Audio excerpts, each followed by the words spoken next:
Okay okay. அவரும் என்னடா செல்லப்பத்தி எப்படா இப்ப ரொம்ப நேரமா பேசுறாரு. சரியா பக்கத்துல க்ளோஸ் அப் பண்ணிருப்பா. ஆமா கையில எல்லாம் வர மாட்டேங்குதுப்பா. ஏன் சூப்பர். சரிங்க அப்புறம் எடுத்துக்கலாம்.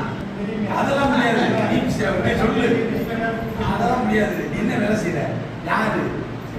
என்ன கம்பெனில வேலை செய்யற? கம்பெனி வந்து வர்றப்ப நிறைய பேர் என்னென்னமோ பேசுனாங்க. பேசுறப்ப யாராவது தரமா பேசிட்டு போகணும்னு நாங்கள் விட்டுட்டாங்க. 3 பேர் தான் முதல்ல வந்தோம். இன்னைக்கு இறந்து தெய்வமும் பிடிக்காது. அவங்க இல்லாதான் கொஞ்சம் மனசு வருத்தமாக இருக்குது. இருந்தாலும் பரவாயில்ல. இந்த அந்த சீட்டு சேர்றப்போ ஓடி போயிடுவாங்க. ஊரோடு ஓடி போய் சமதனை பண்ணியும் முருகனையாக பிடிச்சி விட்டு வைக்க போகிறாங்கன்னு என்னென்னமோ பேசுனாங்க. பேசினாலும் பரவாயில்லன்ட்டு நாங்கள் தான் போராடினோம். போராடி நம்ம ஒரு பில்டிங்கை கட்டினா நம்ம 3 மாதத்தில் ஒரு பில்டிங்கை கட்டினோம். பில்டிங்கை கட்டி வேலையை பார்த்தோம். அந்த வேலையை வந்து ஒரு 150 நாளைக்கு வேலையை முடித்தோம். 150 நாளில் கட்டி முடிச்சுட்டு அதுக்கப்புறமா இந்த ஊராக நம்பலை.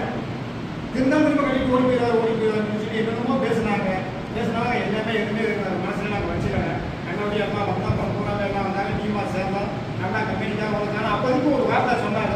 நம்ம எப்படி சொன்னாங்க, நீங்கள் இப்போ தெரியாது உங்களுக்கு போக போக தெரியும்னு சொன்னாங்க. அப்போ கூட நானும் சொன்னேன், இப்போ தெரியாமல் போக போய் தான் தெரிய போகுன்னு சொல்லி சொன்னேன். அவர் சொன்னது நீங்கள் எங்களுக்கு வந்து ஒரு மனசார நாங்கள் வந்து அடிச்சு சொல்லுவாங்க. போக போக தெரியும்னு சொல்கிறப்ப நம்ம வந்து அது வந்து சொன்ன வார்த்தை பார்த்தா படிச்சிருக்கு. ஒரு தெய்வம் மாதிரி சொன்னாங்க. நீங்கள் படிச்சிருக்கோம். இந்த வாய்ப்பு கொடுத்ததுக்கு ரொம்ப ரொம்ப ரொம்ப நன்றி. எல்லாத்தையும் ஒண்ணுமே பேசுறீங்களா?